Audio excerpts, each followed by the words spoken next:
Hi guys, now let's see how the hardware based subjects of your IT syllabus are all interrelated and they are very logically lead to a particular concept, of let's say computing or networking, whatever, which we are going to see in near future.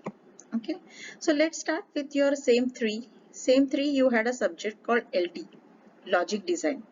In logic design, you learned about logic gates, and how logic gates can be used, as building blocks to make small circuits like resistors, flip-flop, counters, timers, etc.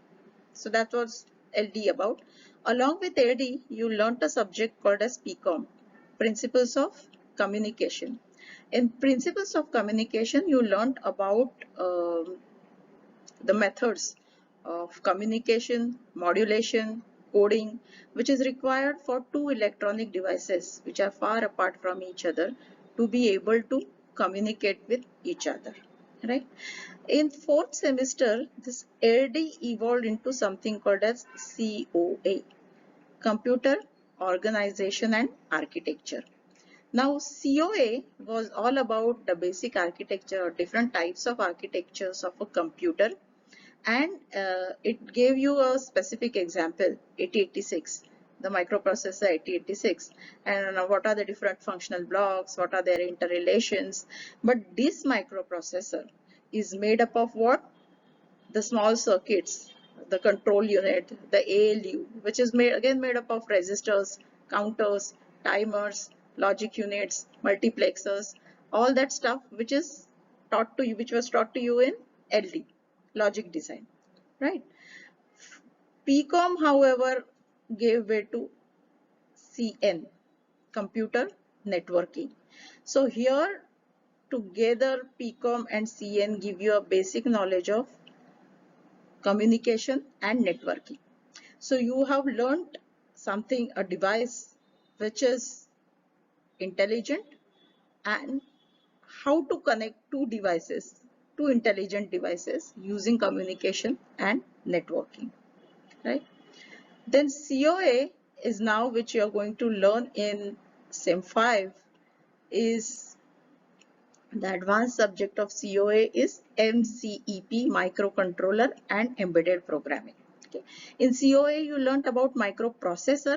Now you are going to learn about microcontroller. Of course, there is a difference between these two, and what is the difference that we will learn very much in detail in lectures. But microcontrollers are the heart of embedded systems. What is an embedded system? An embedded system is a system of electronic devices which is made to perform a specific task, as against to your PC. A PC is a general purpose device, right? You can play games on PC, you watch movie, you do some computing, you can do word processing.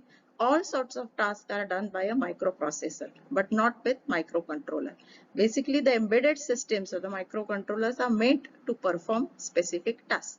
What are the examples of embedded systems? It could be your fridge, it could be your washing machine, it could be a car, anything.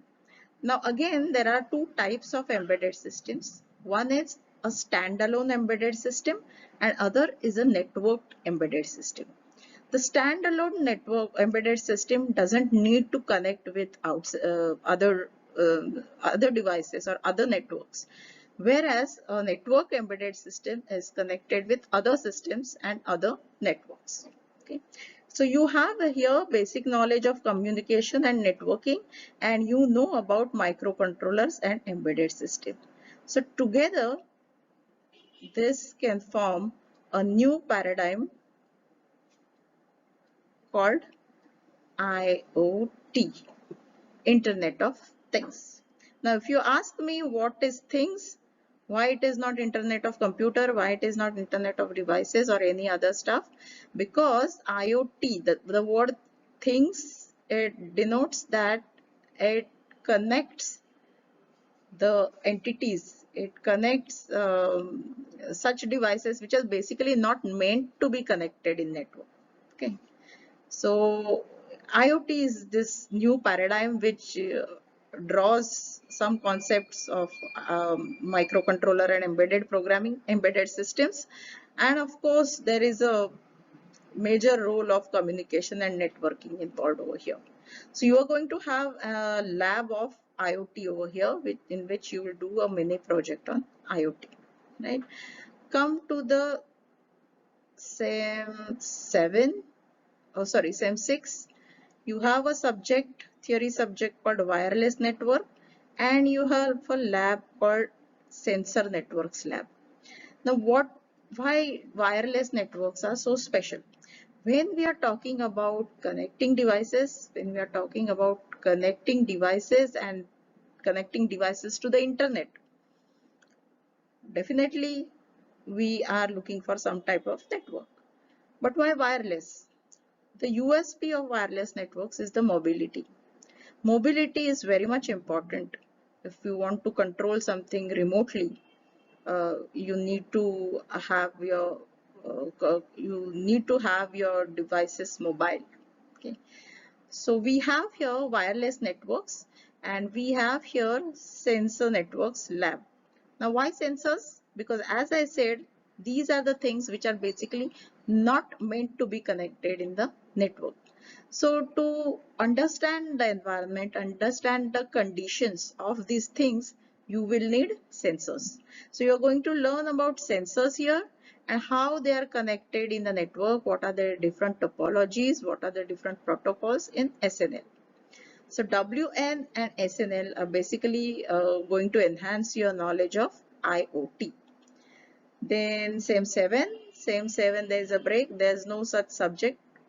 There are some subjects, but those are not hardware kind of subject.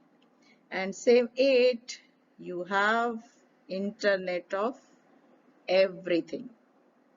What is Internet of Everything? It connects data, it connects things, it connects processes, it connects people, everything. And why you need such network? You need such network. And what is difference between this and this, IoT and IoE? So these are just things. You need to learn about things using sensors. So sensors are going to give you data, lot of data, big data. What you're going to do with the big data? You're going to analyze it, analysis, and using these insights, you are going to achieve some functionalities. You are going to add certain values. You are going to perform certain tasks which were not possible earlier. So this is the end. And this is your entire journey of hardware based subjects, which is leading to something as fantastic as IoE.